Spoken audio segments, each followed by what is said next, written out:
बिस्मिल्लाहिर्रहमानिर्रहीम। मेरे स्टेज पे बैठे मेहमान ग्रामी जनाब मलक अयाज साहब, तहसील सदर PTI, मलक औरंगजेब साहब जनरल सेक्रेटरी, इसी तरह UC के मेरे भाई बैठे हैं जी। भांजा है मेरा, भाई तो नहीं है, मलक अलायार खान साहब, जनरल सेक्रेटरी अली रफ़ीक साहब।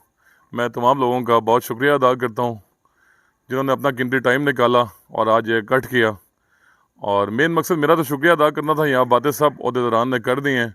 मैं तो वैसे ही गद्दा सा कारकुन हूँ, इन भाइयों के साथ हर वक्त शाना बशाना खड़ा हूँ। जब ये कॉल दें कि मुझे उम्मीद है कि आप सब मेरा बाजू बन के इंशाल्लाह इनके साथ शमूलियत करेंगे। कोई मुश्किल टाइम भी आया, मैं मुश्किल टाइम को डंडे मारना डंडे खाना भी कहता हूँ, उसमें भी आपके शाना बशाना इंशाल्लाह खड़े होंगे जी। वाह गाँव सबसे ज़्यादा लीड में होगा इंशाल्लाह, बल्कि वाह गाँव नहीं, मैं आपको यकीन दिलाता हूँ UC वाह, हम सब यकीन दिलाते हैं UC वाह के वाम इंशाल्लाह किसी किस्म का हमारे में कोई कॉन्फ्लिक्ट नहीं है आपस में। तहरीक को लेके, इस आज़ादी की तहरीक को लेके हमारा आपस में कोई कॉन्फ्लिक्ट नहीं है। हम एक झंडे के नीचे सारे इकट्ठे हैं, इमरान खान के हकीकी सिपाही हैं। तो ये मैं इंशाल्लाह बड़े पेड़ में आपको कह रहा हूँ, जिस तरह पहले रैली की सूरत में आए हैं, आइंदा भी मुश्किल वक्त में मेरे ख्याल में हज़ारों की तादाद में इंशाल्लाह हम निकलेंगे जी। Thank you.